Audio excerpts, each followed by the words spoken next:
वो क्या है और कहाँ से मिलेगी, इसका उत्तर मैं नहीं दे सकता। हे विघ्नहर्ता, यदि आप हमारे विघ्न नहीं हरेंगे तो और किसमें ये सामर्थ्य है? मैं आप सभी को आशीर्वाद देता हूँ। केवल ये विघ्न ही नहीं, इस मंथन के पूरा होने तक जितने भी विघ्न आएंगे वो सभी आपके प्रयासों से दूर हो जाएंगे।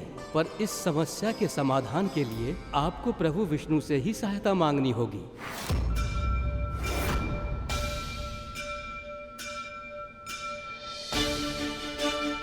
आप सबका कल्याण हो।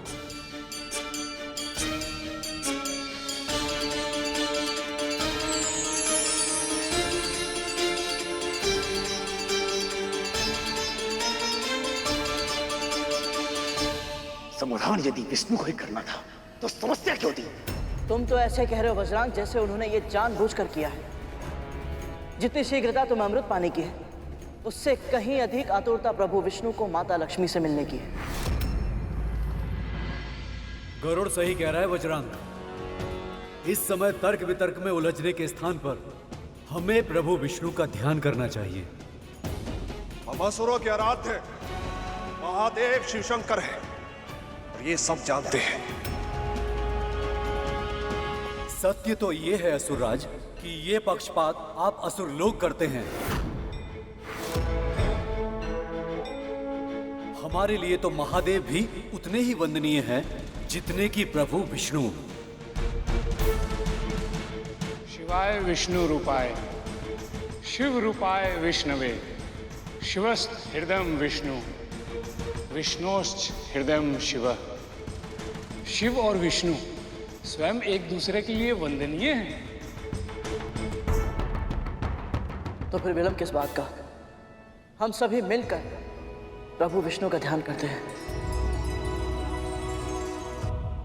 शांताकारं भुजगशयनं पद्मनाभं सुरेशं विश्वधारं गगनसदृशं मेघवर्ण शुभांगं लक्ष्मीकांतं कमलनयनं योगीभिर्दयागमयं वंदे विष्णु भवभयहरं सर्वलोकैकनाथं।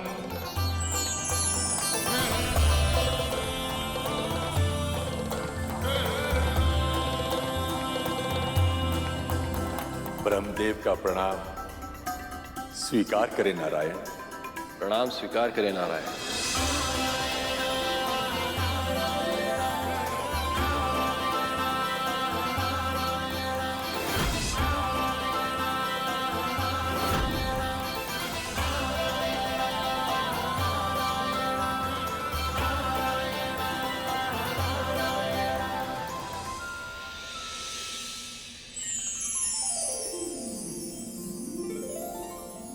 महादेव, ब्रह्मदेव, आप दोनों को मेरा प्रणाम।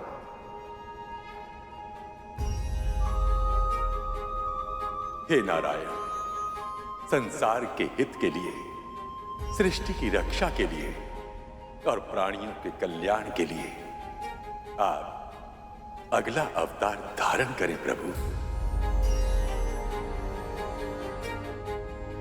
प्रभु का अगला अवतार? समुद्र मंथन की इस अद्भुत घटना का उद्देश्य केवल समुद्र तल में छुपे अनमोल रत्नों को निकालना नहीं है और ना ही देवी लक्ष्मी का प्रभु से मिलन इसका एकमात्र उद्देश्य है।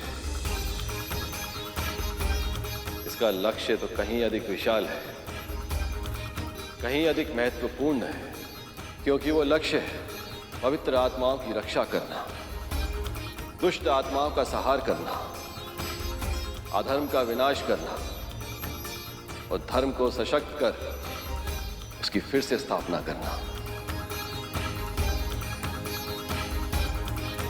और जब जब ऐसी आवश्यकता उत्पन्न होती है प्रभु विष्णु स्वयं अवतार लेते हैं।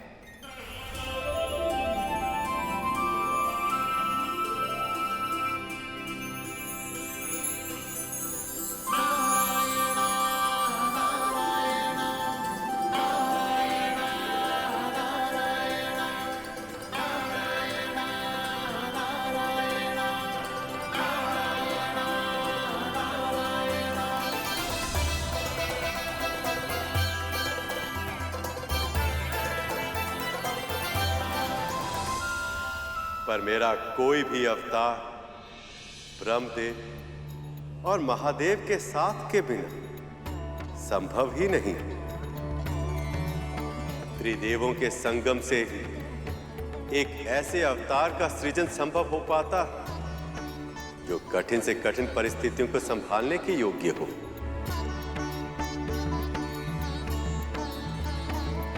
प्रभु, मैं अब और प्रतीक्षा नहीं कर पा रहा। कृपा करके बताइए ना, क्या होगा आपका अगला अवतार?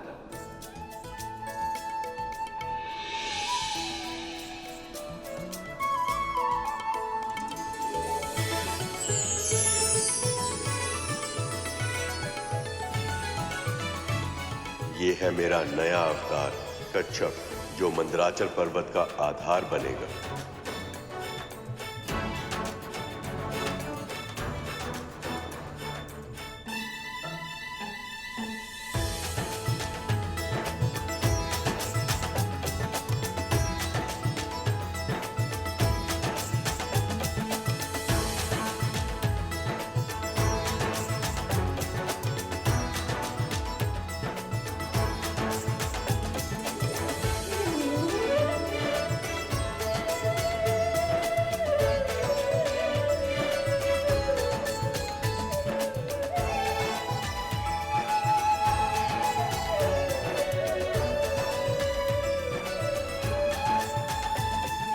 ये छोटा सा कश्यप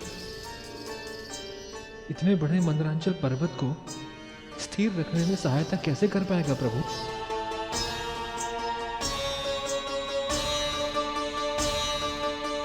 मैं तुझे कितना डांटता हूँ, कितना फटकारता हूँ, किंतु फिर भी तू मेरे समीप ही बैठा रहता है। तू मेरा परम मित्र है। इस संसार में तेरे सिवाय कोई और है क्या जो मनुष्य का साथ दे? वेद। क्या कहा तूने?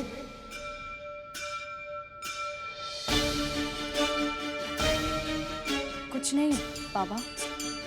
क्या कुछ नहीं? मुझसे शब्द निकला तो कुछ सोच के ही निकला ना। फिर से बोल जो बोला।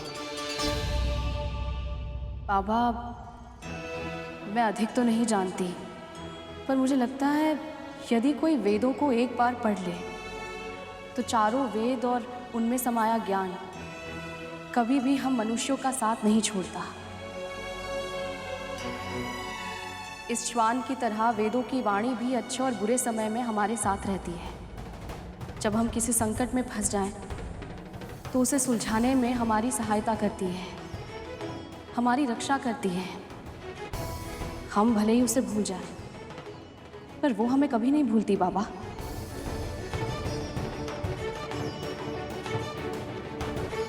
मन का स्वर बनकर सदैव हमारे साथ चलती है।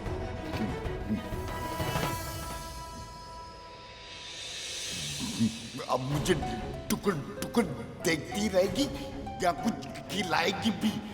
भूख से मेरे प्राण निकल रहे हैं। क्षमा कीजिएगा, ये लीजिए।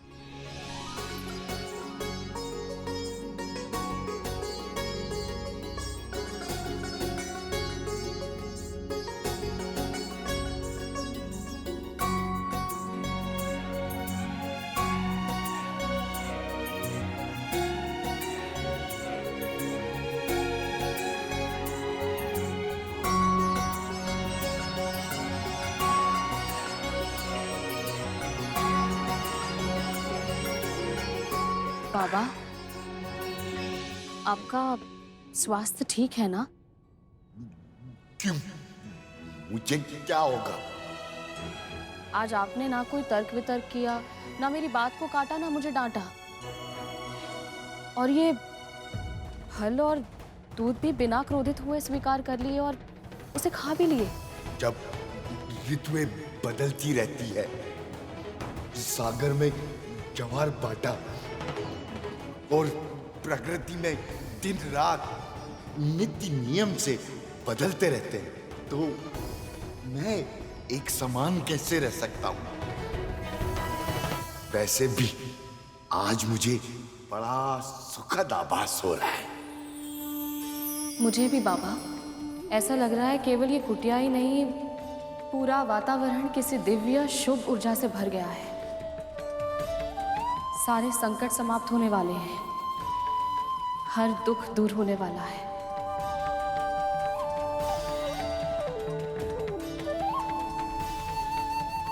हे प्रभु, हमारी प्रार्थना स्वीकार कीजिए। हमें कोई ऐसा संकेत करें जिससे हमारी समस्या का समाधान हो जाए।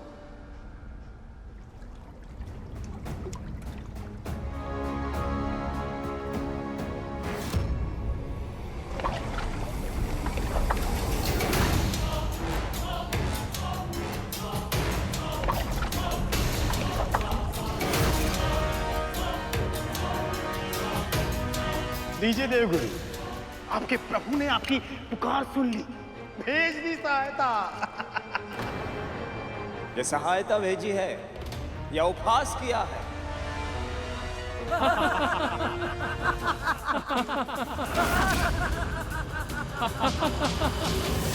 अग्निदेव, भगवान विष्णु ने तो कोई सहायता ही नहीं की। अब इस समस्या का समाधान कैसे होगा?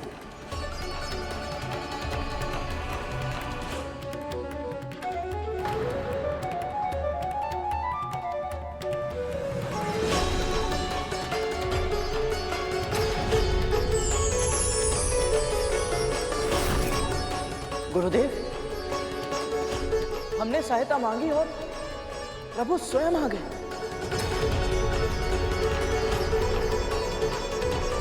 अवतार लेकर। प्रभु स्वयं आ गए? अवतार लेकर?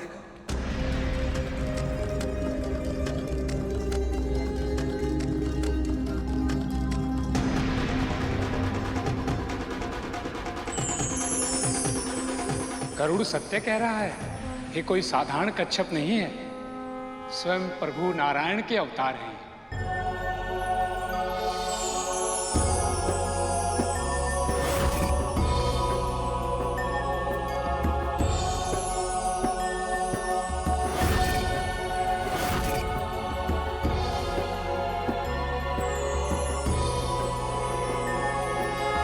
वो देखिए, प्रभु ने कुर्म अर्थात कच्छप के रूप में दूसरा अवतार लिया है।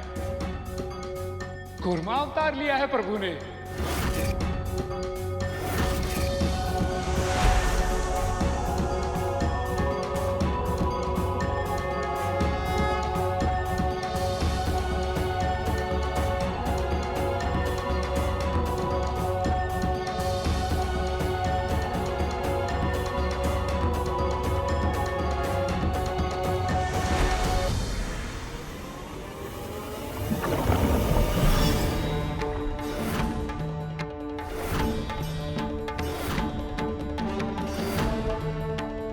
कच्छप कहाँ चले गए? कहीं प्रभु रुष्ट तो नहीं हो गए हम सबसे?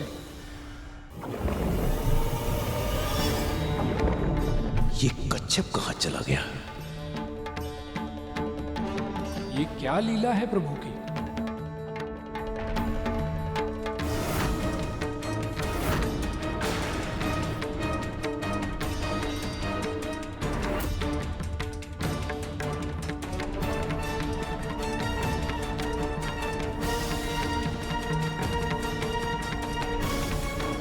अब ये मंथन कैसे संपन्न होगा?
कमठय कंधी मदस्थय करुणा वरुणालय कुलाचल समुद्रता कुंडली इंद्र समाश्रय कठोर पृष्ठ है कुद्र है कुलशीकृत सागर है कल्याण मूर्ति है क्रतु भूख प्रार्थना धृत है विग्रह।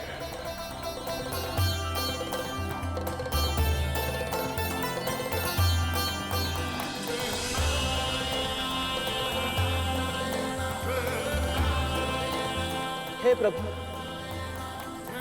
आपने कुर्मा अवतार में प्रकट होकर मंदराचल पर्वत को तो स्थिर कर दिया, परंतु मां ने बताया था कि आपके प्रत्येक अवतार का आध्यात्मिक अर्थ होता है। हम सभी को अर्थ समझाकर कृपा कीजिए।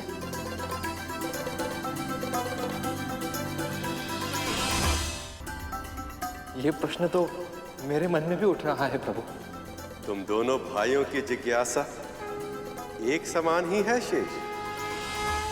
ये जिज्ञासा केवल शेषनाग और गरुड़ में ही नहीं, मेरे मन में भी है नारायण।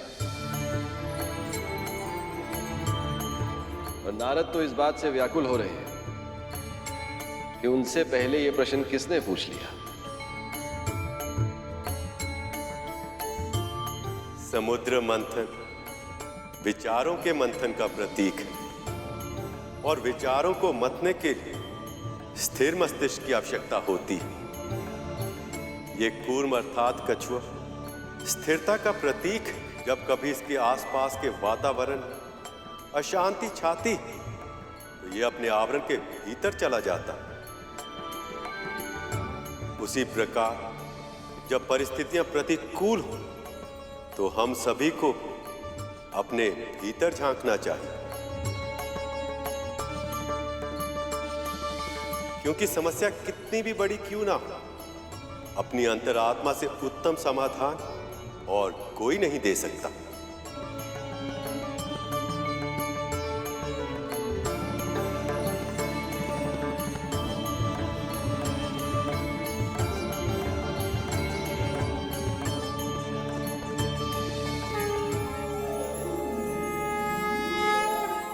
आपके दर्शन करके मन सदैव की तरह प्रसन्नता से भर उठता है प्रभु। हे नारायण, अब हमें जाना होगा, आज्ञा दीजिए। ब्रह्मदेव, महादेव, आप दोनों तो जानते ही हैं, आप दोनों की सहायता के बिना क्षीर सागर का मंथन करना संभव ही नहीं है। आप निश्चिंत रहे नारायण। ये मंथन आपकी इच्छा से ही हुआ है प्रभु, और आपकी इच्छा पूर्ण करने में योगदान देना हम सबका सौभाग्य है। आगे जब भी आवश्यकता होगी हम सहायता अवश्य करेंगे। आज्ञा दें। शांताकारं भुजंगशयनं पद्मनाभं सुरेशं विश्वाधारं गगन सदृशम मेघवर्णम प्रभु, शुभांगम। मेरे मन में एक प्रश्न उमड़ रहा है। उस प्रश्न की जिज्ञासा से केवल तुम ही पीड़ित नहीं हो शेष, तुम्हारे भाई गरुड़ के मन में भी वही प्रश्न है। प्रभु विष्णु के कूर्म अवतार के कारण मंदराचल पर्वत तो स्थिर हो गया, परंतु इसे मथने के लिए वो डोरी कहां से आएगी जो इतने विशाल पर्वत को अपनी धुरी पर घुमा सके?